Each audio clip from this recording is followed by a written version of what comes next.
Olá, tudo bem, pessoal? Vamos agora para... Ih, olha aqui, ó, abrindo... Gente, vamos lá?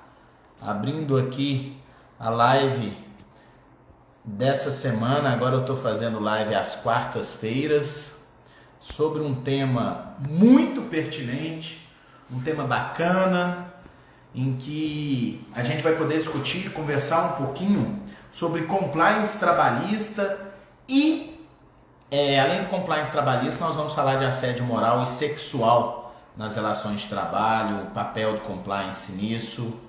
Estou esperando aqui a minha querida, super querida convidada, Maria Luísa, a Malu, tá? A Malu, ela é a presidente da comissão de compliance da OAB. Cadê Malu? E aí, Saulo, precisamos repetir nossa live de atestado médico. Tá todo mundo me perguntando, cadê a live de atestado médico? Malu, me manda a solicitação para você entrar aqui, porque aí eu adiciono você, tá? E aí você entra aqui na live. Cadê Malu? Então, oi, tudo bom? Glauber, meu amigo, boa tarde. Olha aí, Malu mandou. E falar de compliance trabalhista, ainda mais nessa semana, né? Na semana do Dia Internacional do Combate à Corrupção. Olha o Cristiano cobrando nosso café. Você falou que vinha para Goiânia segunda-feira, não me mandou mensagem, Cristiano. Oi. Malu, Maria Luísa, minha querida amiga, Compliance Officer de primeira qualidade, presidente da Comissão de Compliance da OAB Goiás. Malu, ela é minha amiga desde os idos do curso de pós-graduação. Desde criança, né? Não, Desde criança, É porque faz criança, adolescente, vai. do LLM jurídico que a gente fez juntos, um LLM em direito corporativo, né? E muito bacana, tive a oportunidade de conhecer a Malu naquele momento, e ela no mundo corporativo e eu na advocacia privada. Quero falar da honra e da alegria que é, para mim, conversar com você hoje sobre esse tema, compliance trabalhista e o assédio moral sexual nas relações de trabalho. Dizer que o volume de lives diminuiu significativamente aqui no meu perfil. Estou fazendo uma por semana. Tem gente até me cobrando para fazer um pouco mais, mas eu acho que tá bom, uma ou duas por semana aí. Aquela história da onda de lives, ela é o grande temor, a segunda onda de lives, né? Então a gente não precisa muito. Malu, seja bem-vinda aí, minha amiga. Tudo bem? Tudo ótimo, e Tudo você? bem. Tudo tranquilo? Uma honra estar aqui. Essa é a minha primeira experiência aqui em live, então, definitivamente a minha primeira vez com você, Rafael, é uma honra. Muito bom.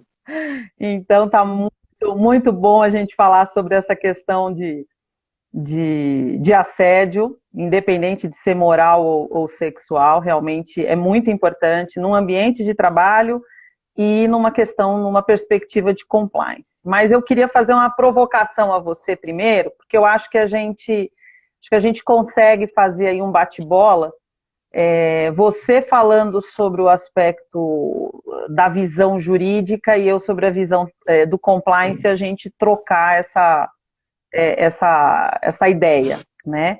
Qual que é, na sua opinião, hoje, sem pensar em algum fato concreto, né, em termos de jurisprudência ou de legislação, qual que, na sua opinião, é a evolução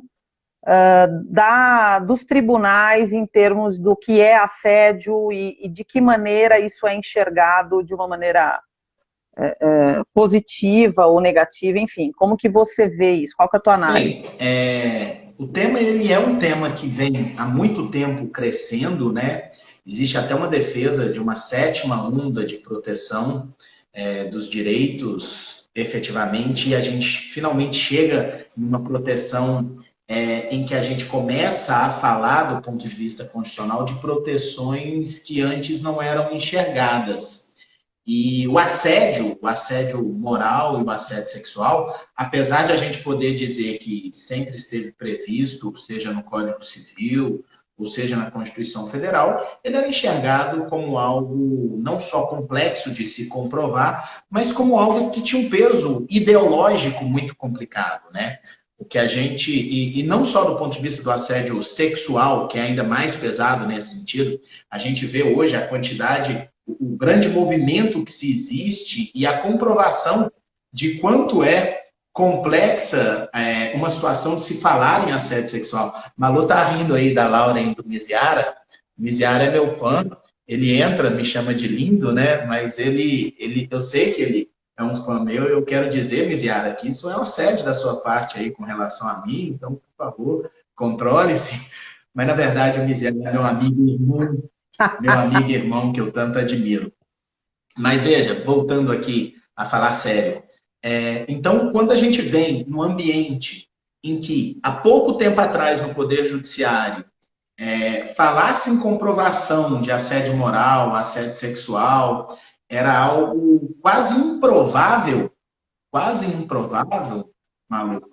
E hoje a gente abre uma live para conversar sobre isso e assume que isso é um problema presente em um grandíssimo número de empresas. Eu não vou ser leviano para dizer na maioria das empresas, porque eu acredito muito que nós temos muitos empregadores sérios nesse país, mas muitas vezes presente num número muito significativo de empresas, até de empresas muito sérias e que não sabem ou não sabem tratar esse tema, que é justamente um dos motivos de a gente enfrentar e vir aqui falar sobre isso. Então, falar de assédio moral e assédio sexual na sua evolução é reconhecer que a gente, em primeiro lugar, passou a assumir que o assédio moral e o assédio sexual ele é uma realidade, passou a assumir que o assédio moral e o assédio sexual está presente no ambiente de trabalho e começa a ter novas perspectivas do que significa assédio moral e assédio sexual. E aí a gente parte para um cenário bem mais complexo para a gente poder conversar sobre isso e fazer essa análise. O significado efetivo do assédio moral e do assédio sexual no ambiente de trabalho. E nesse caso, especialmente do assédio sexual, a gente sabe que o debate quase se confunde com o debate de gênero, né? Não posso dizer que ele é exclusivo aí da questão de, né, é um debate exclusivo relacionado às mulheres, não é, mas sim, na grande maioria dos casos, são com relação a mulheres que a gente está falando em assédio sexual. Por isso que o assunto acaba se confundindo, e é bem-vindo que se confunda com relação à questão de gênero para a gente falar. Bem-vindo que se confunda no sentido de conseguir mais pessoas chamando a atenção para esse tema, que é um tema importante, evidentemente, só para não ficar mal compreendida e mal colocada a minha frase. E você, Malu, eu acompanho há muito tempo o seu trabalho, não apenas o seu trabalho como advogado, mas o seu trabalho numa espécie de política institucional, quando você fala em mulheres do Brasil, quando você fala em governança, quando você fala em compliance, e a sua relevância nesse debate vou até brincar de dizer, antes de existir um movimento tão forte de lugar de mulheres e as mulheres ocupando seus lugares, antes da gente falar em cota, inclusive você já era uma das pessoas que sempre disse, sempre exigiu uma presença relevante e significativa e nos locais adequados das mulheres em todos os ambientes, tanto nas empresas quanto na política. Então, eu gostaria de lhe devolver a pergunta em razão disso e ouvir de você como que você enxerga essa evolução aí do assédio moral e sexual.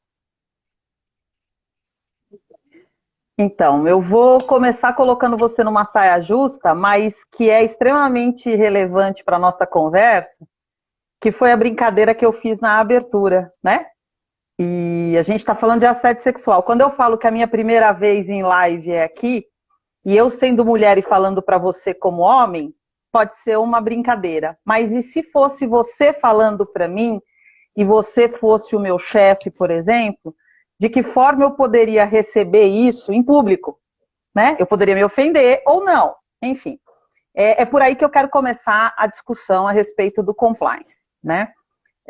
A gente costuma brincar que em direito tudo depende, né? E o compliance tende a ser o não depende de nada, você tem que fazer de acordo com a regra.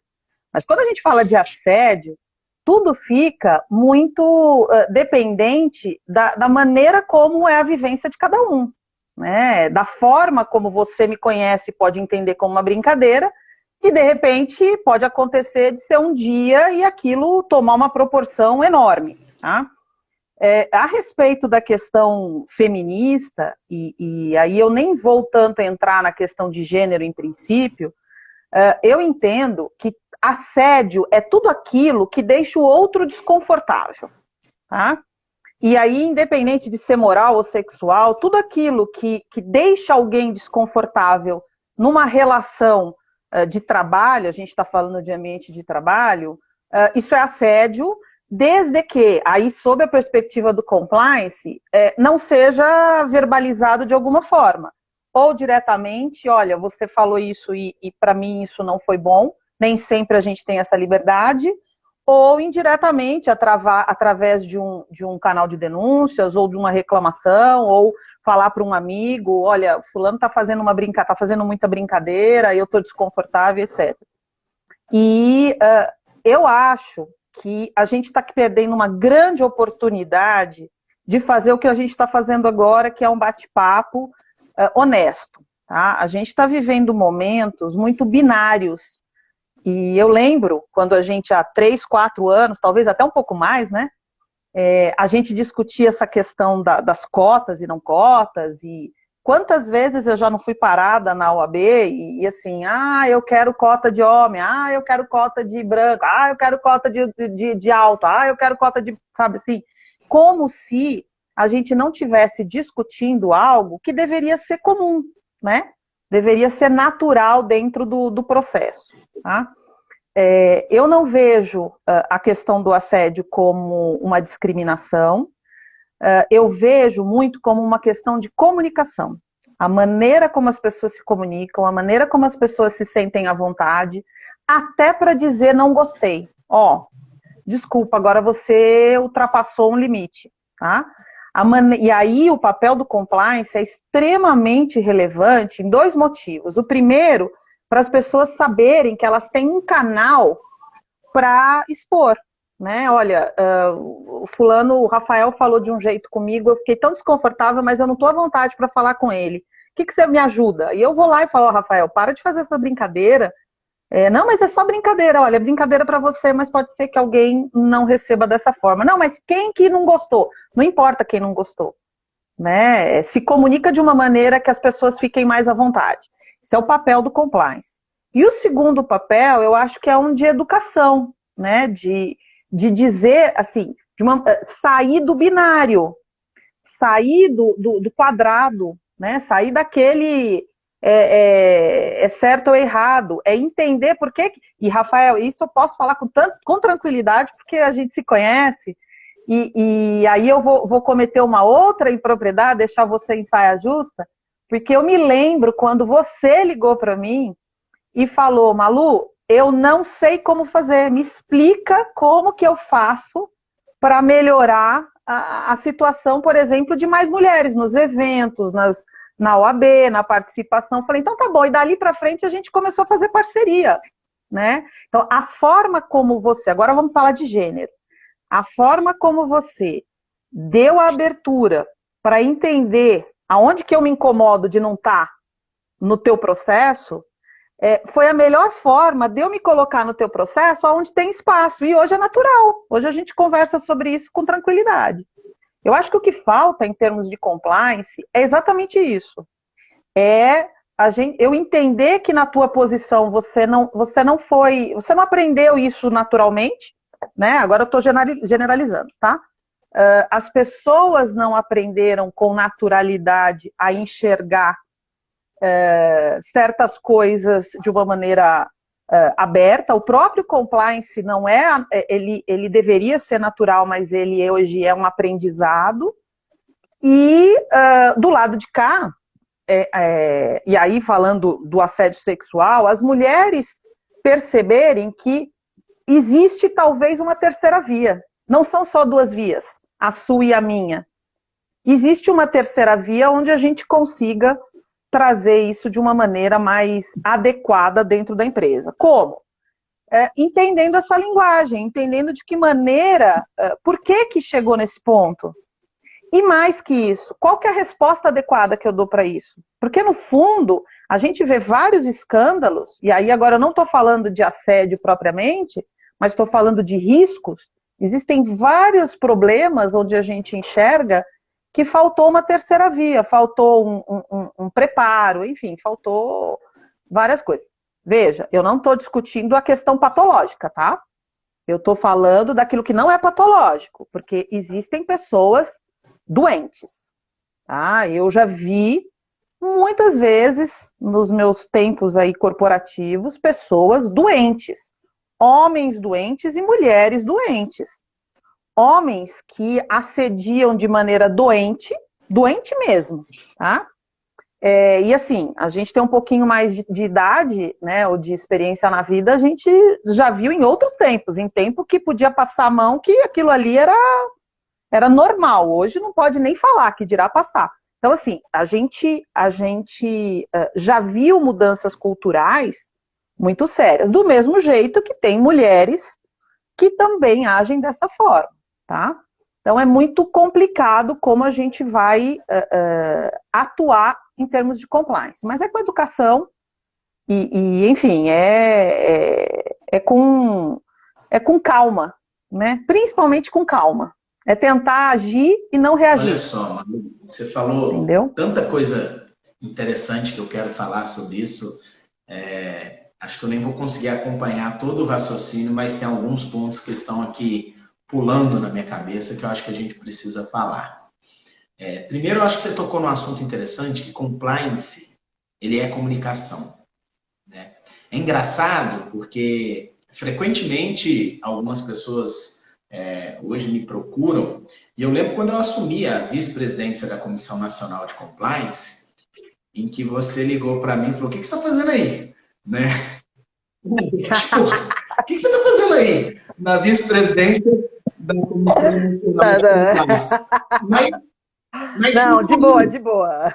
Hoje eu com carinho, né? E falou com carinho. E eu te expliquei naquela época, e o que eu estava fazendo ali na vice-presidência da Comissão Nacional de Compliance era sendo alguém que estava assumindo o papel daquela comissão. Qual que é o papel? E eu até lhe disse na época, é uma comissão especial de estudos permanentes sobre compliance. E o objetivo da comissão era trazer estudos e falar sobre compliance para as pessoas, levar o compliance às pessoas. Sim. Então, era aquele o desafio. E como eu vinha de uma experiência de escola de muito tempo, então ali encaixava como uma luva, né? E eu ia até brinquei com você na época, eu aprendo rápido, Malu, não preocupa não, eu aprendo rápido. E aí, legal, estudei, fui atrás, fui fazer cursos e etc, né? E acaba que hoje eu fico confortável, um tema bastante confortável. E aí o que acontece? E as pessoas me procuram para falar, como que eu comprovo um programa de compliance, né? Eu preciso de uma certificação para demonstrar que eu tenho compliance, um ISO, né? Todos esses debates. E eu sempre digo às pessoas, olha, o compliance, propriamente dito, em primeiro lugar, ninguém precisa de uma certificação. Mas é sempre bom, é bem-vindo, né? Não tem problema. Estudar. Não é problema, é sempre bom. Se você tem, ótimo. O fato de você ter a certificação não te garante que você tenha um programa de compliance implementado, real, verdadeiro. Mas o fato de você não ter também não quer dizer absolutamente nada. E eu digo isso às pessoas quando elas conversam comigo, eles falam, mas como que eu comprovo? Aí eu pergunto para elas, você tem efetivamente um programa de compliance? Tenho. Não, se você tem, vai ser muito fácil comprovar. Vamos entender como que a sua empresa vive o dia a dia da comunicação dela. Vamos ver aí como é que você se porta nas suas redes sociais, como é que você se comunica com seus colaboradores, como é que é o conteúdo dos e-mails, como é que é essa relação. Porque se você tem um programa de compliance verdadeiro, isso vai surgir ali, isso vai evoluir naturalmente. Quando você tem um programa de compliance, as provas são naturais. Quando você tem que provar que existe um programa de compliance que não existe de verdade, aí é um sofrimento danado. Porque aí você tem que ficar cavucando como vai fazer a comprovação. Porque até hoje as pessoas ainda pensam, Malu, que comprovar a existência de um programa de compliance é trazer as políticas, o código de conduta, o canal de denúncia e um e-mail por ano dizendo que tem uma auditoria, né? Então, olha aqui, ó, eu tenho compliance, está aqui minha documentação. Isso está anos-luz longe. Então, o que eu entendi? Só te fazer Desculpa só te cortar, mas aí, sabe como que você pega? Você chega pro porteiro, né, da empresa, o porteiro. Aí você fala assim, oi, tudo bem? E aí, me conta aí, como que é o problema do compliance? Com o quê? Qual é o nome? Não, compliance. É o quê? Né? Não falar, não vai trabalhar hoje, não. Aí matou o teu programa. É isso aí. O porteiro acaba com o teu compliance. Mas aí, tudo bem, continua. Eu passei a entender, Malu, que muito mais importante, de um ponto de vista, um programa efetivo. Não estou falando de participar de licitação, não estou falando de buscar financiamento bancário em linhas para quem tem compliance, não estou falando nada disso, estou falando ser compliance. Do ponto de vista efetivo, o que eu aprendi que é o maior ponto de importância? O que é o centro? O que é o que se tem de mais importante no compliance, verdadeiramente falando? A comunicação. É isso que eu passei a entender como efetivamente o reflexo de um programa verdadeiro e um programa real de compliance. Ele é fácil, ele é comunicar. E é claro que para a comunicação vir, aí a gente pega lá o primeiro e, de fato, mais importante, compliance, é o suporte da alta administração, porque se ela não comunicar dessa forma, não adianta você ter a melhor compliance officer do Brasil que não vai rodar. E quando a gente fala que compliance é comunicação, eu pego o gancho para concordar com você que combate a assédio e assédio é comunicação. Tem empresas que a gente vai fazer reunião e se você toca no assunto assédio, seja moral ou sexual, as pessoas se incomodam na mesa de reunião. Elas se incomodam. Eu estava fazendo um diagnóstico, Malu, um mapeamento, né, de riscos para fazer uma implantação de compliance trabalhista numa empresa aqui de Goiás, uma empresa grande, etc. Em uma das reuniões, eu apontei como falha dessas empresas que ele tinha como um dos riscos discriminação de gênero. E a hora que eu falei isso na reunião, as pessoas me olharam incomodadíssimas. Falaram, como assim? Discriminação de gênero? A gente jamais faça isso. Cara... Quantos homens tinham na sala? Quantas mulheres tinham na sala? Na sala tinha 2 diretores e as mulheres, né? E eu virei para eles e falei, deixa eu te falar. Eu entrevistei 40 gerentes. Tinha 3 mulheres. E assim, eu não estou falando para você mandar os caras embora e contratar mulheres. Eu estou falando para você conversar sobre isso. Começa a conversar sobre isso. Naturalmente, quando a gente começa a conversar e enxergar isso, as coisas vão acontecendo e sem esforço, essa diferença vai mudando aos poucos. É claro que pode existir determinadas situações que você tem que fazer um tratamento de choque, mas não era aquilo. Aquilo não era uma preocupação, não tinha um inquérito civil do Ministério Público do Trabalho dizendo isso, ninguém estava reclamando, mas é algo que eu percebi ali e falei, olha, existe. E aí é aquela história do agro, né? Não, a mulher no agro não vai poder. Cara, que 1960, né? E então, quando você conversa sobre o assunto, a coisa começa a ficar um pouco diferente. E o assédio sexual é pior ainda, Malu. Porque sexo é proibido de se falar. A gente cresce num lar em que não se fala de sexo, em que não pode falar de sexo, não pode conversar sobre sexo. E como você não pode conversar sobre sexo, falar de assédio sexual mexe nas travas culturais mais íntimas da nossa sociedade familiar. Sim. E aí isso gera um choque muito grande. Eu não posso falar de sexo e muitas vezes a gente não entende o que é. o assédio sexual. Eu fiz uma palestra, e o tema da palestra era exatamente o compliance trabalhista e o assédio sexual nas relações de trabalho. E eu fiz essa palestra dentro do Tribunal de Justiça, certo? E lá nessa palestra, estava lá diversas pessoas, diversas autoridades, eu falei, a gente só vai entender e aceitar a existência do assédio sexual nos ambientes quando as pessoas que estão efetivamente nos cargos de poder aceitarem que determinadas ações e medidas deles são assédio. E aí eu volto lá na sua primeira brincadeira da live. Da minha primeira vez com você. Porque é só quando eu passo a entender. Quem está entrando... Como é que é?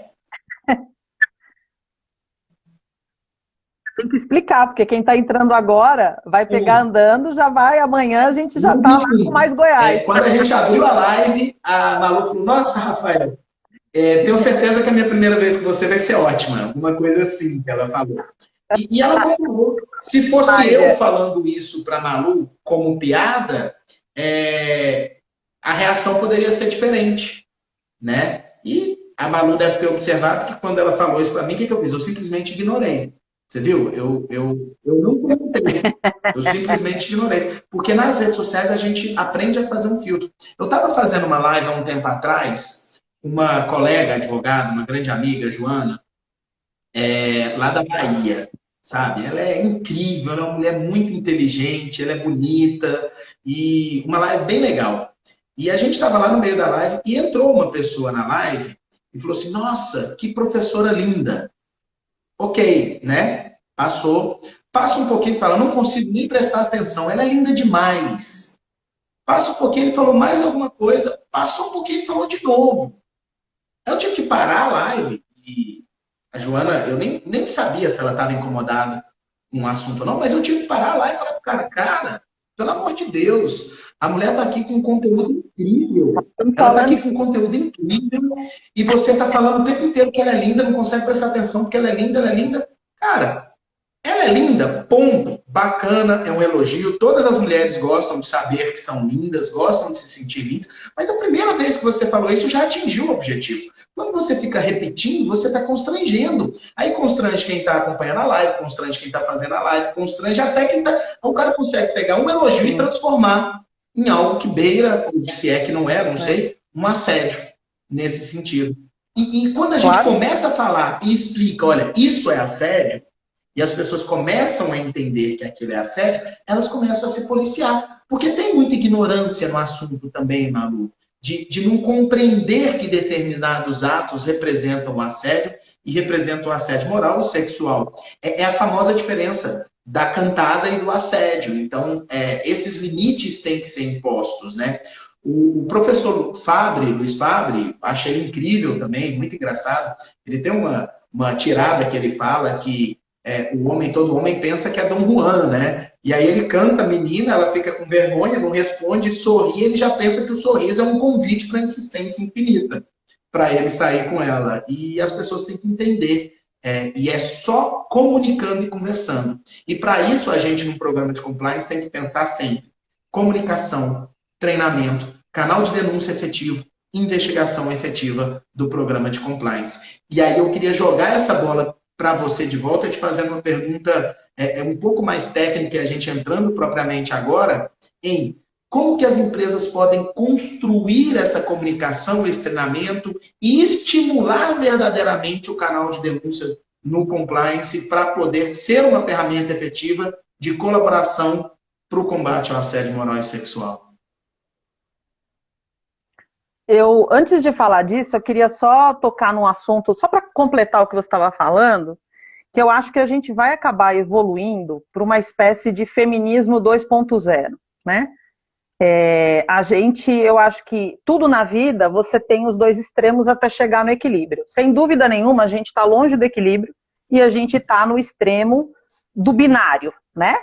Ou você é feminista, se você não é feminista, você é machista, se você não se manifesta, você é outra coisa, e aí vai, né? Quer dizer, você é obrigado a se manifestar sobre tudo. Você tem que ter opinião sobre tudo. A gente está vivendo um momento que você tem que ter opinião. Eu posso dizer a você, e posso dizer com muita tranquilidade, porque o próprio Mulheres do Brasil, ele foi construído a partir daquela questão de visão de mundo, né, uma visão feminina, não necessariamente feminista, que depois evoluiu para uma visão feminista, que nada mais é do que igualdade, tá? E que, na minha opinião, a gente tem que evoluir mais ainda, que não é de igualdade propriamente, é de equilíbrio. Então, aí só para dar um exemplo, eu estou na Unimed, que hoje é uma empresa, que é uma das melhores empresas para se trabalhar, e hoje a gente tem 70% de mulheres, inclusive nos cargos gerenciais, tá? Aí você vai perguntar para mim, nossa, que ótimo! Aqui no escritório também, tá? Pois é, mas você vai dizer, nossa, que ótimo, eu vou falar, será que é ótimo? Será que é bom ter 70%? O certo não seria ter 40%, 45%, 55%. O certo não seria equilibrar. Então eu brinco que, assim, para mim, hoje, eu já sou, assim, eu vou avançando no sentido de, legal ter um monte de mulher. Nossa, que bom que tem um monte de mulher, mas tem muita mulher. Vamos trazer homem, vamos equilibrar. O que está faltando aqui? Vamos equilibrar. O que está faltando? Porque a diversidade, esse é o ponto que eu quero chegar. É o ideal, qualquer tipo de diversidade. A gente tem uma reação de achar que diferença é defeito. E se você for no dicionário, o professor Carlos André vai me ajudar aí, se ele estiver assistindo, depois ele me ajuda. Diferença é uma qualidade que distingue as pessoas. Então, diferença não é defeito, é qualidade. Quando você vai para o diferente, é algo que eu não tenho, que você tem. Então não adianta ser só meu e não adianta ser só seu. Então a gente não está falando só de gênero. Respondendo a sua pergunta sobre o compliance, de que forma que o compliance pode fazer? Primeiro, as pessoas têm que saber o que é, saber como faz para chegar, e elas têm que ter acesso, né? Eu tenho trabalhado muito aqui, a gente está implantando muitas questões aqui de compliance, mas principalmente o acesso, né? De que forma? O acesso do canal de denúncia. Você sabe fazer uma denúncia? Você não vamos usar a palavra denúncia. Você precisa falar comigo? E aí, de onde eu vim, não necessariamente na Unimed, porque a Unimed já tinha uma estrutura um pouco maior, mas quando eu implantei lá no grupo BR Home Centers, era um barato, porque no primeiro ano, ninguém sabia. No segundo, as pessoas sabiam um pouquinho. No terceiro, a gente precisa falar com o compliance. Porque aí eu virei um escudo. Eu virei aquele escudo de... Não, se o compliance deixar, a gente faz. Gente, no compliance ele só te conta se você está na reta ou se você está na curva. Entendeu? Se você estiver na reta, você não tem que falar com o compliance. Mas aí virou desculpa. Quando alguém não queria fazer... É a melhor frase do mundo. O compliance não deixa. E, enfim, não deixa de ser uma coisa boa. O importante é que as pessoas saibam para que serve, elas vejam o compliance como um aparador, né? Elas vejam o compliance como um lugar de segurança, de atitude, né? Quer dizer, na hora que eu faço uma denúncia, eu preciso enxergar que aquilo foi corrigido, né? E aí eu não sei se quem está nos assistindo sabe, mas toda vez que a gente tem uma ação uma denúncia de compliance, a gente tem que gerar uma ação em cima dessa denúncia. E aí, como que é o processo de análise? Eu recebo a denúncia, eu faço uma análise preliminar, eu vejo se aquela denúncia ela é infundada, ou ela é repetida, ou enfim, ela já foi resolvida por alguma razão. Exemplo, um assédio, o assediador já foi demitido por alguma outra razão. Então pronto, então... ainda assim, eu não posso arquivar essa denúncia. Eu tenho que entender por que quando ele assediou, ele encontrou alguma brecha no processo que eu preciso corrigir. Aí eu gero uma ação para corrigir aquilo, porque às vezes faltou treinamento, faltou comunicação, faltou alguma coisa para que aquela pessoa tivesse aquele espaço todo, né? Então a gente tem que gerar uma ação para corrigir, que a gente chama de mitigar. Só depois que eu gero essa ação de melhoria e mitigo o problema, se eu identifiquei um problema, aí sim eu posso encerrar uma ação de compliance. Porque o compliance não é simplesmente a denúncia, e ele não é simplesmente, ele tem que gerar um processo de melhoria contínua, uma ação que O traduz truque é isso. prevenir, Oi? detectar e remediar. Sempre. O papel do compliance, ele tem que finalizar nesse ciclo, né? Faz. Na hora que você faz todo o processo, as pessoas Ó, entendem. vou jogar no seu colo uma pergunta que eu respondo muito. E eu quero te ouvir Hum. falando sobre isso. Primeiro, porque você é incrível, mega blaster aí, referência para mim em compliance. Eu vim no escritório. Boa. Mas é uma pergunta que eu recebo muito, né? Que eles falam das Uhum. denúncias, denúncias vazias, denúncias de assédio moral, e pode até ser sexual, que na verdade é ou uma perseguição a um líder, uma perseguição a alguém, ou uma tentativa de prejudicar alguém. E quando isso acontece na empresa, muitas vezes essa denúncia chega até anônima, e aí você recebe aquela denúncia anônima, você não tem absolutamente nenhum elemento de investigação, e aí você não sabe se aquela denúncia anônima é uma tentativa de prejudicar alguém ou é um grito de socorro desesperado de alguém, porque pode ser as duas coisas, e chega no escuro, no colo da comissão que vai eventualmente fazer a investigação. E é engraçado porque teve uma empresa que eu a visitei que ela disse que a primeira coisa que ela fazia quando ela recebia a denúncia era chamar o denunciado e fazer o contraditório, né? Falei, não, calma, gente, peraí. Pois é, onde que vocês vão? Vocês estão em que país, né? Exatamente. É. Mas, enfim, e aquela denúncia que chega? Sem prova, anônima, no escuro, acusando alguém de assédio, seja moral ou sexual. Como tratar isso do ponto de vista do compliance, Malu? Eu vou te falar dois exemplos que eu vivenciei. Um foi porque existe uma tendência, e aí é uma tendência cultural, tá? Não dá para culpar ninguém. A questão é cultural. A desqualificar a denúncia que vem de mulheres. Tá? É uma tendência. Vou te explicar por quê. Eu já recebi várias denúncias de um Essa determinado... semana o que mais aconteceu no Instagram é o pessoal falando quantas vozes tinham que ser trazidas para ratificar uma denúncia de mulher, né? Veio isso muito também. Mas, enfim, culturalmente, continua.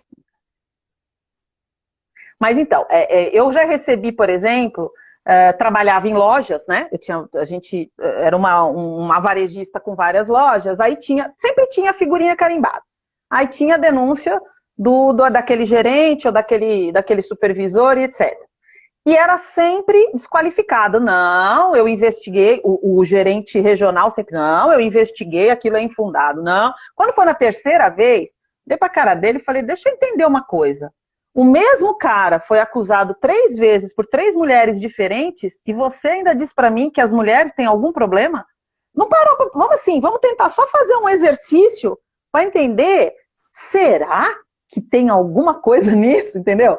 Será? Então, aí ele falou, Malu, eu acho que eu vou investigar melhor. Falei, ok. Na quarta, ele mandou embora o cara, porque ele investigou na quarta. Ele não tinha investigado nas 3 primeiras. Ele simplesmente tinha desqualificado. Então, isso é uma experiência que a gente tem que ter, e aí, é óbvio, né? Entre o mimimi, etc., a gente tem que ter muito traquejo, até para respeitar a cultura do outro, a educação do outro. Você não vai pegar uma pessoa que nasceu e foi educado numa família onde a visão da mulher era uma visão extremamente servidora, né? E um homem provedor, e dizer para o filho daquele casal que ele vai casar com uma mulher liberal e que vai ser tudo liberado. Não vai funcionar assim. E essa pessoa vai refletir isso no trabalho. Agora, eu tive uma outra situação muito interessante. Essa é legal porque envolvia uma menor aprendiz. Então, o que aconteceu? Eu recebi uma denúncia de que um gerente, e a gente conhece as figurinhas carimbadas do mal, mas também do bem, tá? Então, eu recebi uma denúncia de que um gerente, que era do bem, né? Então, aquele cara noivo, apaixonado, cara, sabe assim, gente boa, tal, que ele estava assediando uma menor aprendiz. Aí, eu tive 2 problemas. porque a menina é menor, né? E porque veio de fora. Então, e coincidiu de eu ter uma viagem para aquele lugar, porque as lojas eram fora, e eu fui na loja. Eu falei, não, peraí, que quem vai investigar sou eu. Aí fui para a loja e fui conhecer a menina. Eram 2 menores aprendizes, né? E eu fui conhecer. Aí eu comecei a perguntar. Aí sentei com a menina e falei, olha, eu fiquei sabendo disso, tal. Ela falou, olha, na verdade, não sou eu, não. A denúncia não foi minha. É porque as pessoas acham que ele me trata muito bem. E as pessoas se incomodam. Eu falei, ah, tá. E quem são as pessoas que se incomodam? Ah, tem mais 2 menores aprendizes. Tem um rapaz e tem mais uma amiga minha, super amiga, tá? Super amiga. E ela fala que ele olha pra mim de um jeito muito estranho. Eu falei, mas você se incomoda com com o jeito que ele olha? Não, não me incomodo, não. Eu acho ele um cara super legal. Não, então, eu falei, você tá constrangida? Não, mas a minha amiga, ela acha que ele me olha de um jeito estranho. Eu falei, ah, tá bom. Resumo da ópera. Ah, eram 3 aprendizes, o rapaz que não estava nem aí para a hora do Brasil, e as 2 meninas, sendo que uma morria de ciúmes da outra, que obviamente era a menina que ela dizia que era queridinha, mas porque provavelmente ela era mais acelerada, né? Porque quando você pega um menor aprendiz ou um estagiário assim que é acelerado, você cata ele, porque ele vale ouro, né? Ele vale ouro. Então, o gerente punha ela para fazer tudo, porque a menina era, assim, era uma menina que tinha 17 anos, ela parecia ter 25. Uma menina, assim, que madura e tal. O problema não era ela. Ela não tinha constrangimento nenhum. Aí eu conversei com o gerente, falei, ó, deixa eu dizer uma coisa para você. Não existe um problema aqui entre você e ela, mas a percepção de quem vê de fora é que vocês são muito próximos.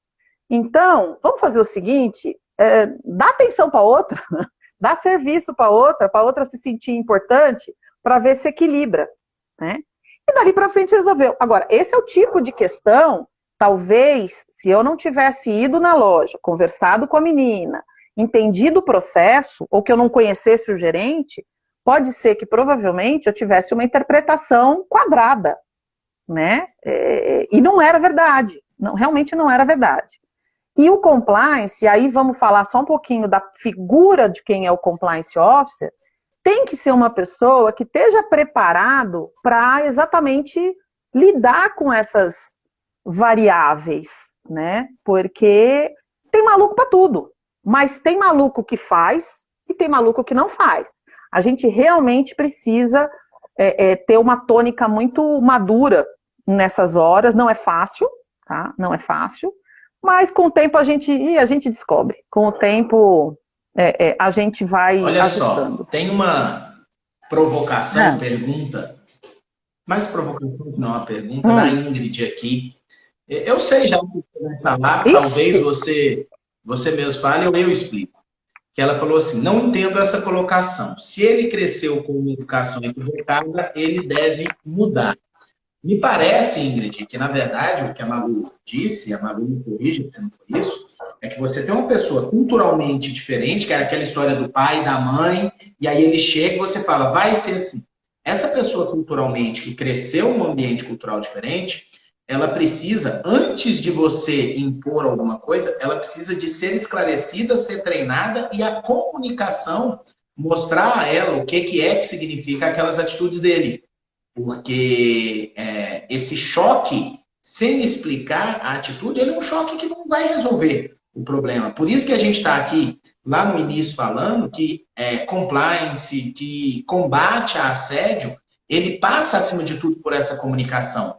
E quando a gente está falando em comunicação, a gente está falando, além de toda a comunicação, está falando de treinamento, está falando de inclusão, está falando de tentar trazer as pessoas para o mesmo nível de compreensão dos conceitos relativos ao que é assédio moral, ao que é assédio sexual, esse tipo de coisa. Não é isso, Malu? Algum acréscimo? É exatamente isso.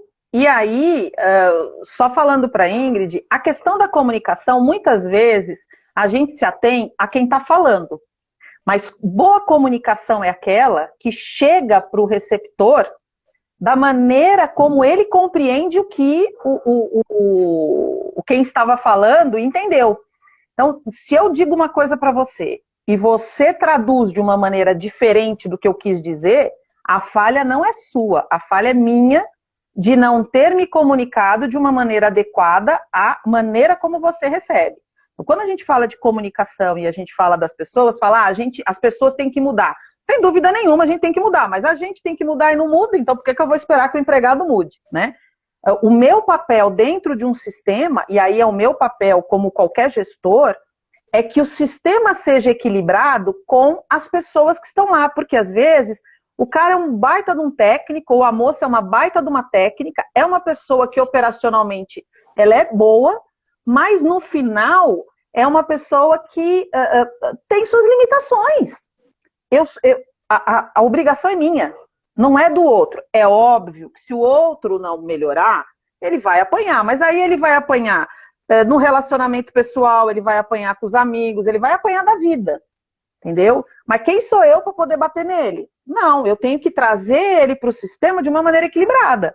Esse é meu papel como comunicadora. Então não adianta eu esperar que vai mudar. E a gente não muda ninguém, gente. Não muda nem filho. Meu filho vai fazer 18 anos de idade, tá todo torto, não tem nem o que mudar no Nutella. Eu falei do Nutella aqui, ele fica bravo quando eu falo dele. Mas o Pedro tá falando que tá caindo, mas não tá não, Pedro. Aqui para mim tá perfeita, Malu. E o Pedro, aliás, deixa eu fazer um parênteses para dar um abraço. Eu estou vendo que o Pedro e tantos outros notáveis estão presentes. Nós temos uma comunidade notáveis de prática trabalhista, Malu.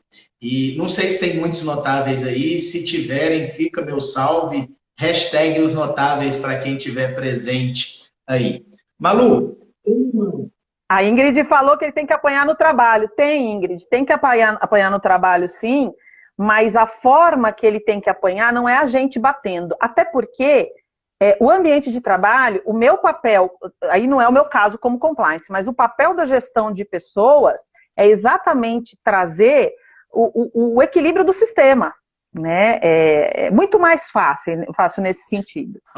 Tá? E aí eu também quero agradecer a minha turminha que está passando por aí. Estou vendo assim passando. A Bárbara está fazendo uma pergunta aqui que eu acho legal. A pergunta da Bárbara é como trabalhar na prevenção e treinamento dos funcionários para que eles não assediem. Seria legal dar algumas ideias e exemplos de treinamento, né, de combate a assédio, se você puder trazer para o pessoal. Vamos lá. Treinamento de assédio depende muito da forma como as pessoas enxergam o que é assédio. Por quê? Num grupo que acha que assédio sexual é mimimi, tá? E aí a gente pode falar de vários exemplos do tipo, ela é muito dada, mas ela dá bola para todo mundo, mas... Para o grupo que acha que é mimimi, não adianta você querer falar de regras, porque essa pessoa não vai compreender, tá? Você tem que ir para uma outra linha. O importante é as pessoas saberem que, independente do que elas pensam, a forma como elas agem no ambiente de trabalho, ela tem que ser regrada. Ela tem que ser comedida, tá? Então, assim, você adora fazer piada na tua casa. Você faz com a tua mulher na tua casa. Na hora que você chega no ambiente de trabalho, você precisa ter o limite. Exemplo, agora tem menos por causa da pandemia, as pessoas estão mais comedidas, mas eu posso ser uma pessoa que eu gosto de abraçar.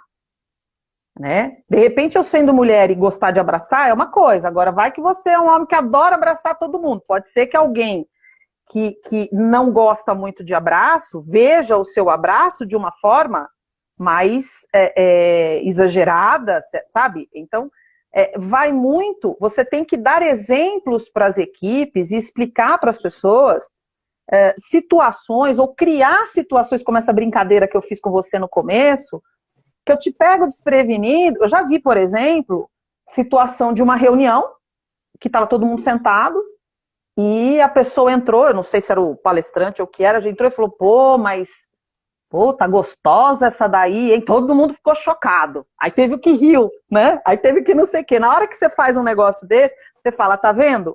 Você que riu, você que fez assim, você detecta. Então você treina com exemplos. Entendeu? Com atitudes, com momentos. E o tempo todo. Você não adianta fazer PowerPoint que não vai resolver.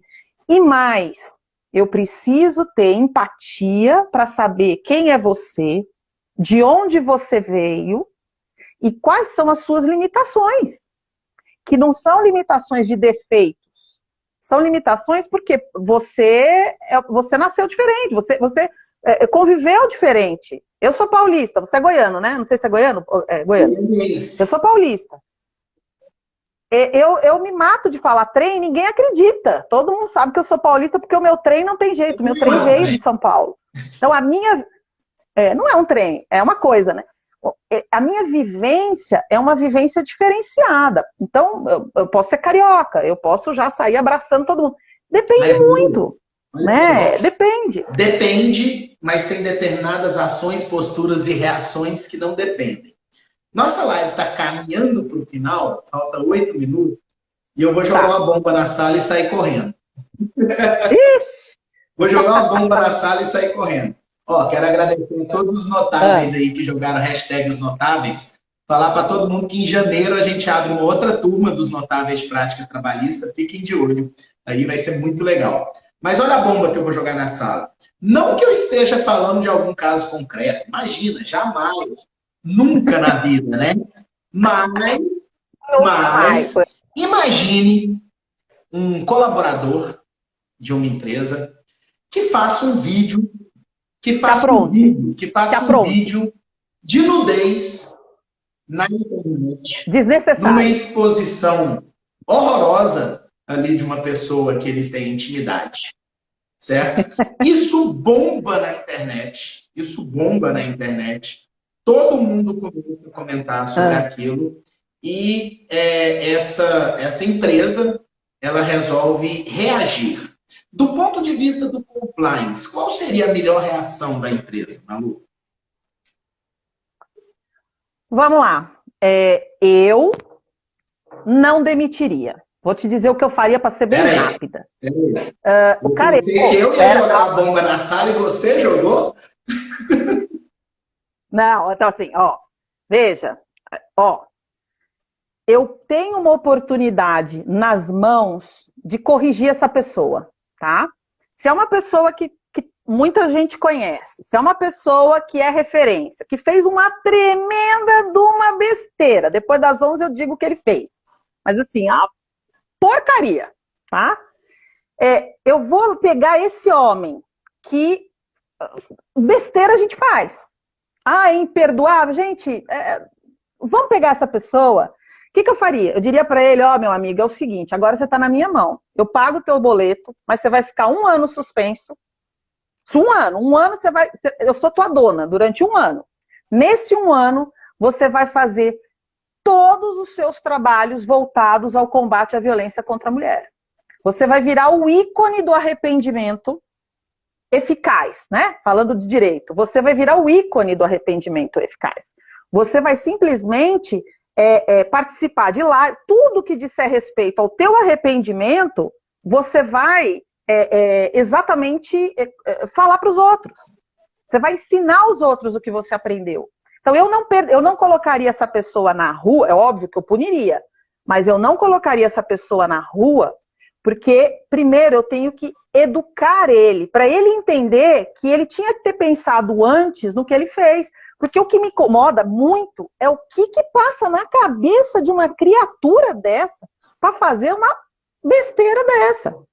Porque no final das contas é uma besteira. Né? Vamos esquecer feminismo. É uma besteira. É coisa de bebê, de criança. É bobeira. Então eu aproveitaria a oportunidade para gerar uma... É uma violência. É uma violência.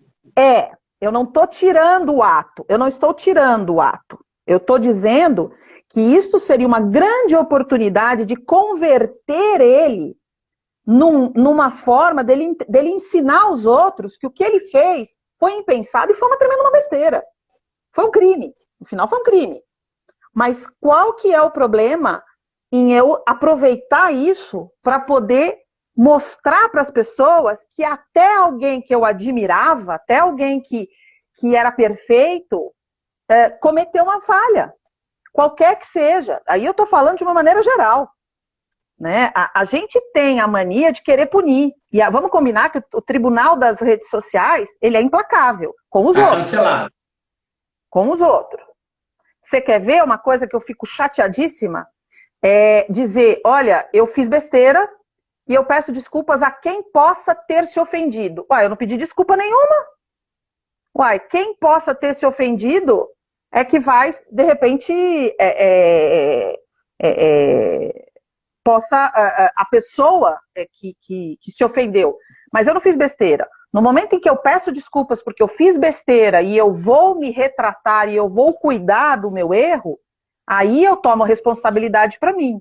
É nesse aspecto que eu acho que perdeu uma grande oportunidade de se posicionar de uma maneira positiva. Acabou. Vamos lá. Tá bom. Vamos com calma. Deixa eu digerir um pouquinho aqui agora, que eu recebi tudo vivo aqui, tá, pessoal? Eu estou vendo muita gente comentar, muita coisa interessante. Eu quero lembrar a todos que a minha pergunta foi do ponto de vista do compliance, tá? Do ponto de vista da legislação trabalhista, e detalhe, essa hipotética pessoa que a gente está falando, voltei. Essa hipotética pessoa que a gente está falando, nem empregado era prestador de serviço, ponto. Mas, enfim, olha aqui. Uma coisa é punição. E eu acho que existe uma possibilidade de punição, existe uma expectativa de punição. Por mais que a gente tenha um tribunal de rede social, as pessoas querem enxergar uma reação a algo que foi uma violência, né? Então, não estou dizendo que essa reação tem que ser necessariamente a rescisão, a demissão. Eu entendi. Estou construindo esse raciocínio. Não, ela tem que acontecer no foro criminal. Ela tem que acontecer dentro do foro aonde a violência aconteceu. É um crime? É um crime. Ele tem que responder criminalmente? Sim. Tem que responder. Entendeu? Então, é nesse aspecto que eu estou falando. Agora, sob o ponto de vista corporativo, desculpa te cortar, mas a empresa tem responsabilidade de educação. Porque aí a pergunta é diferente. Como que uma pessoa dessa estava trabalhando há tanto tempo? Quer dizer que eu precisei que ele fizesse o vídeo para eu descobrir que ele não prestava? Entendeu? Esse é o ponto. Aí vem o compliance, a due diligence.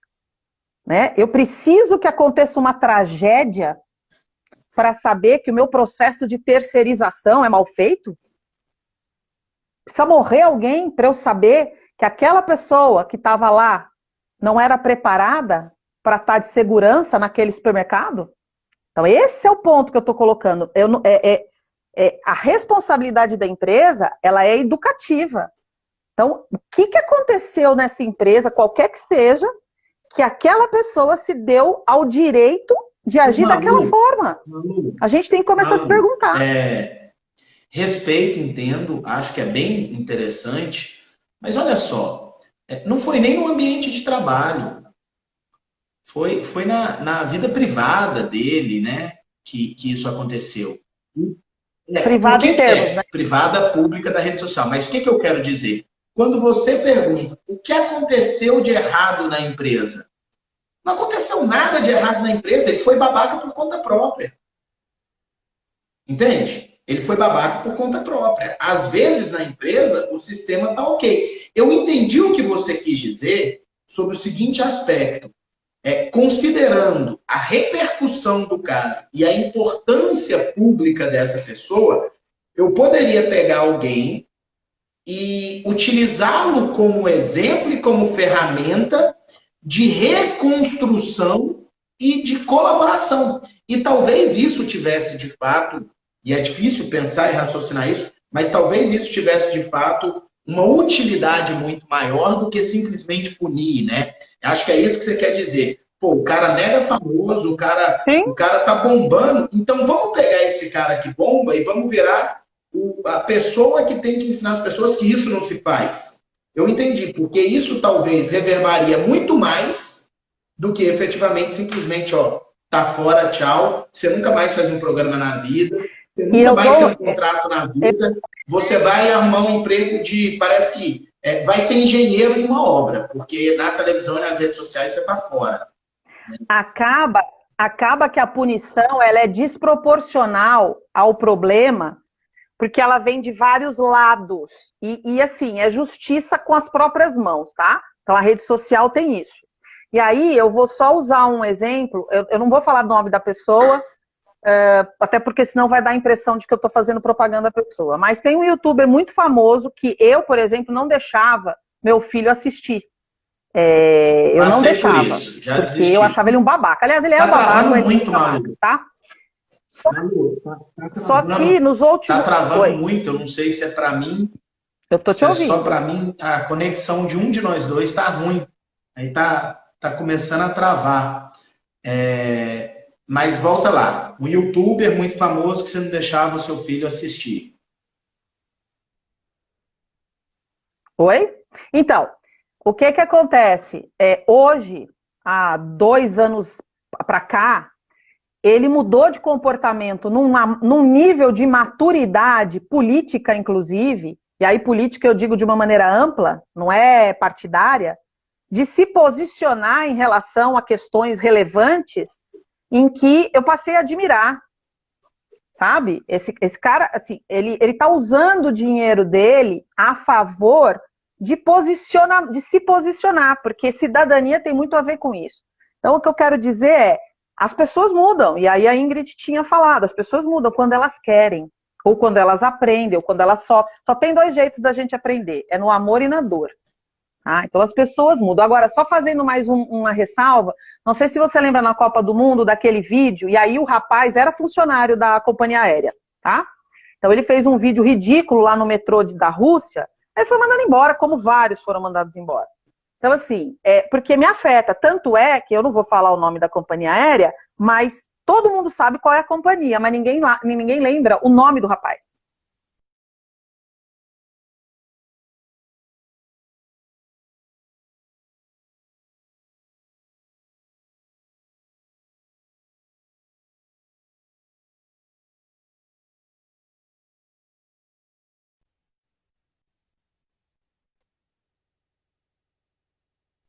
Eu tô de boa aqui. Também tá funcionando. Voltei.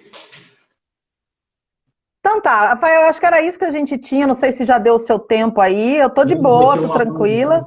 Mas acho que a gente tem que conversar mais. Não cai mais, mas eu quero dizer que eu amei o tema.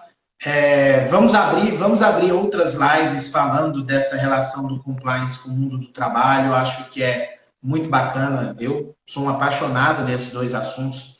Eu gosto muito de te ouvir falar sempre. Acho que você é uma pessoa que pensa fora da caixa. Uma das palestras mais incríveis sobre compliance que eu já assisti foi da Malu. Um dia que a gente estava lá e a Malu, de repente, me abre e faz uma palestra de compliance falando de futebol o tempo inteiro, do início ao fim. Eu olhei para aquilo e falei, gente, essa mulher é maravilhosa demais, como é que faz? E ela comparou o compliance com o futebol de uma forma tão magnânima, tão linda, que eu falei, gente, toda vez que eu ouço a Malu é um aprendizado, e isso aqui é verdade, você é incrível, tá bom? Obrigado.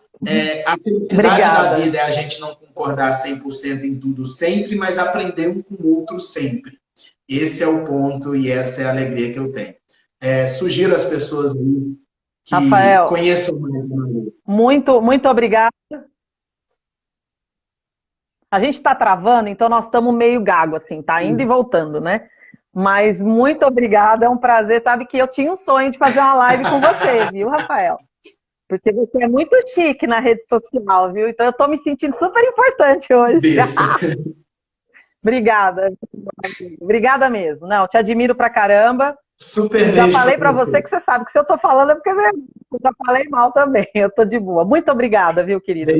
Tchau, tchau. Valeu, tudo. Um abraço pra todos. Tchau. Tchau.